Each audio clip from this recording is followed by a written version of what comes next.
হাই friend, good morning. আশা কৰিছোঁ আপুনি ভালে কুশলে আছে। মই স্বাগতম জনাইছোঁ আপোনাক টেক আছামৰ নতুন এটা ভিডিঅ'লৈ, যে অসমীয়া ভাষাৰ পৰা ইংৰাজীত কোৱা কিছুমান ভুল বাক্য আৰু সঠিক অনুবাদ।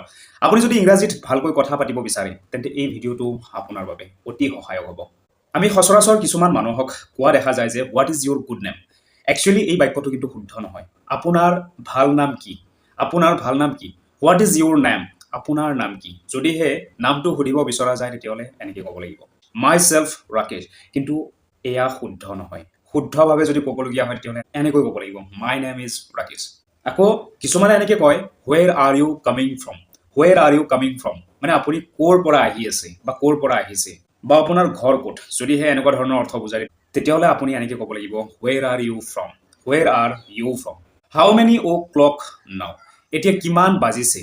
যদিহে এনেকৈ আপুনি আগতে কৈছিল তেতিয়াহ'লে সেইষাৰ বাক্য আজিৰ পৰা এৰি দিয়ক। আপুনি এনেকৈ কওক, হোৱাট টাইম ইজ ইট নাও? হোৱাট টাইম ইজ ইট নাও?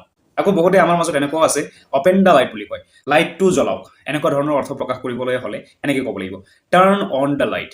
টাৰ্ণ অন দ্য লাইট এনেকৈ ক'ব লাগিব। আকৌ আমাৰ কিছুমানে কয়, ক্ল'জ দ্য ফেন মানে ফেন বন্ধ কৰক। এনেকৈ নহয়, আমি ক'ব লাগিব, টাৰ্ণ অফ দ্য ফেন। মোৰ জ্বৰ হৈছে, মোৰ জ্বৰ হৈছে, আই এম হেভিং ফিভাৰ। এই বাক্যটো একেবাৰেই ৰং। I have a fever. He is not in home. এই বাক্যটোতো একেবাৰেই ভুল। তেওঁ ঘৰত নাই।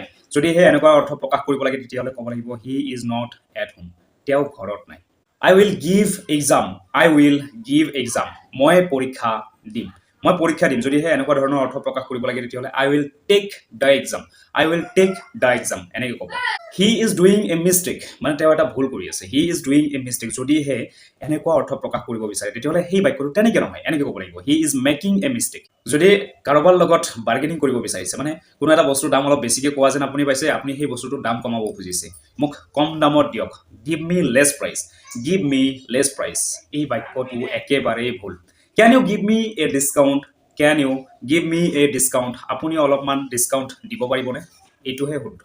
মোৰ বন্ধু কিছুমান আছে, তেওঁলোকে যেতিয়া চেলাৰী সোমাব তেতিয়াহ'লে যদি ইংৰাজীত কয় এনেকৈ কয়, today is my salary. Today is my salary. আজি মোৰ দৰমহাৰ দিন। এই বাক্যটো একেবাৰেই ভুল। আমি এনেকৈ ক'ব লাগিব, today I got my salary. Today I got my salary. মই আপোনাৰ সৈতে একমত বা মই আপোনাৰ সৈতে একমত। যদিহে এই বাক্যটো ক'ব লাগে, বহুতে এনেকৈ কয়, I am agree with you. I am agree with you. কিন্তু এই বাক্যটো একেবাৰেই কি ভুল। আমি ক'ব লাগিব, I agree with you. I agree with you. তেওঁ বৰ ধনী। তেওঁ বৰ ধনী। He is very much rich.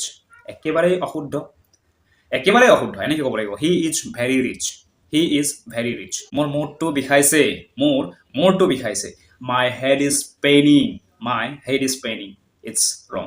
I have a headache. I have a headache.